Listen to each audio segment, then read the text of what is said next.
వేములవాడ శ్రీ రాజరాజేశ్వర స్వామి ఆలయం అభివృద్ధి పనులను చట్టబద్ధంగా భక్తుల సౌకర్యార్థం జరుగుతున్నాయని తెలుపుతూ ఎవరు ఈ పనులను అడ్డుకునేందుకు కోర్టును ఆశ్రయించినా ముందుగా తమ వాదనలు వినిపించే అవకాశం కల్పించాలన్న అభ్యర్థనతో హైకోర్టులో కేవియట్ పిటిషన్ దాఖలు చేయబడింది. ఈ కేవియట్ పిటిషన్ను ఓజ్జల వంశీకృష్ణ దాఖలు చేయగా ఆయన తరపున హైకోర్టు న్యాయవాది తీగల రాంప్రసాద్ వ్యవహరిస్తున్నారు. వేములవాడ రాజన్న ఆలయం అభివృద్ధి పునరుద్ధరణ కార్యక్రమాలు ఎండోమెంట్స్ శాఖ పర్యవేక్షణలోని జరుగుతున్నాయని, ఇవి ఆలయ విస్తరణ సౌకర్యాల పెంపు మరియు భక్తుల సౌలభ్యం దృష్ట్యా అవసరమని వంశీకృష్ణ తెలిపారు.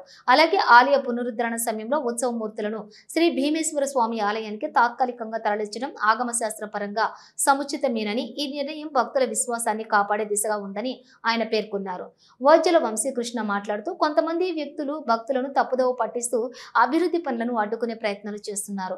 భక్తుల శ్రేయస్సు కోసం జరుగుతున్న ఈ పనులు సాఫీగా కొనసాగడానికి మేము కేవియట్ పిటిషన్ దాఖలు చేశాం. ఎవరైనా వ్యతిరేకంగా కోర్టుకు వెళితే మాకు వినిపించే అవకాశం లభించాలని మాత్రమే మా ఉద్దేశం అని తెలిపారు. ఈ కేవియట్ పిటిషన్ దాఖలు భవిష్యత్తులో ఎవరు ఆలయ అభివృద్ధి పనులను సవాలు చేస్తూ పిటిషన్ వేస్తే కోర్టు ముందుగా ఓజ్జల వంశీకృష్ణకు నోటీసు జారీ చేసి ఆయన వాదనలు విన్న తర్వాతే ఎటువంటి ఉత్తర్వులు జారీ చేయవలసి ఉంటుందని హైకోర్టు న్యాయవాది తీగల రాంప్రసాద్ గౌడ్ తెలిపారు.